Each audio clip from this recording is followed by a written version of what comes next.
Last night, CSGO got its first update since Operation Shattered Web went live, and as expected, this one mostly tries to fix whatever the last update broke. The new custom player models have caused quite a commotion in the community. There are many examples of them giving players using them an advantage, as they blend into the backgrounds. Valve wouldn't want for this to happen, and with the latest update are taking the first steps needed to stop them from doubling up as pay-to-win camouflage. Valve has fixed the skin tone of one of the Elite Crew characters, which I assume is to help with visibility.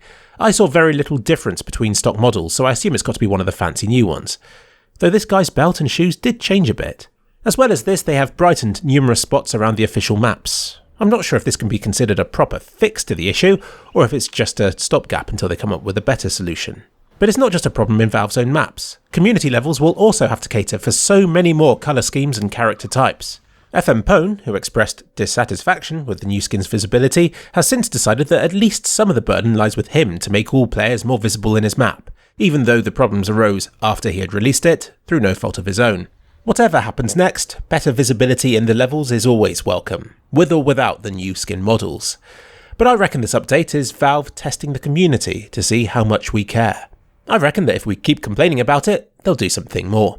The new operation promises to drop us so many new items that the account limit of 1,000 is starting to be a bit of a problem for some users. So, to get around this arbitrary limit, Valve will let you store more. For a price. To store 1,000 more virtual items in virtual space, one of these virtual boxes will cost you £1.65. That's €1.75 and probably about $2. As you'd expect from a storage container, it's a simple thing to work. You just click on it, choose whether you want to deposit or withdraw equipment, then in a single click, items are transferred in and out of the box. Well done Valve, you've effectively added Skyrim companions to CSGO. But can you store a storage crate inside a storage crate? I went over this week's YouTubing budget just for you, and put this to the test. No, it seems you can't. Triple monitor setups have been given some love. Before, the UI was stretched across all three, meaning you had to turn your head and pretty much look behind you to see your health or the radar.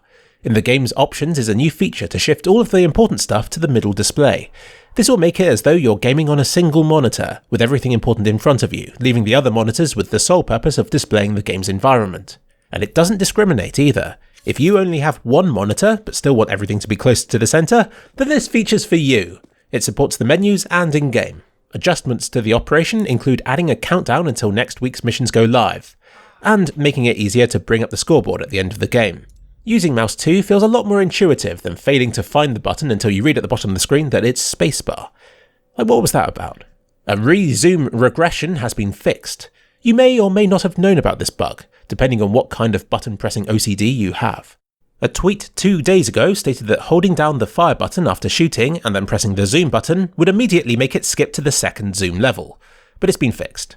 And so has the radar for Vertigo. Yeah, I'm sorry, I still haven't covered the changes to this map that shipped when the operation was released, the same day as when Half-Life 3 was announced. They fixed the rounds won with no purchases accolade appearing in Flying Scoutsman, because obviously in that game mode you can't buy anything, so having it as a stat at the end of the match is redundant. I actually ran through the whole training level twice for you guys, and didn't have any problems with it. But just a day ago, official Scott posted on Reddit, saying that the training course was broken for him. The first room refused to start, and no Morgan Freeman voice could be heard. Maybe he had been playing some exotic Danger Zone or Flying Scoutsman game mode first, which might have broken the training level scripted sequences in some way. I don't know, and I don't care. Also, check out the clutch mode key. This temporarily disables incoming voice chat until the end of the round, which is useful when you're the only person left and your teammates are telling you how bad you are in 100 imaginative ways. How do you think this operation compares with Operation Hydra? Check out this video of the previous operation to refresh your memory.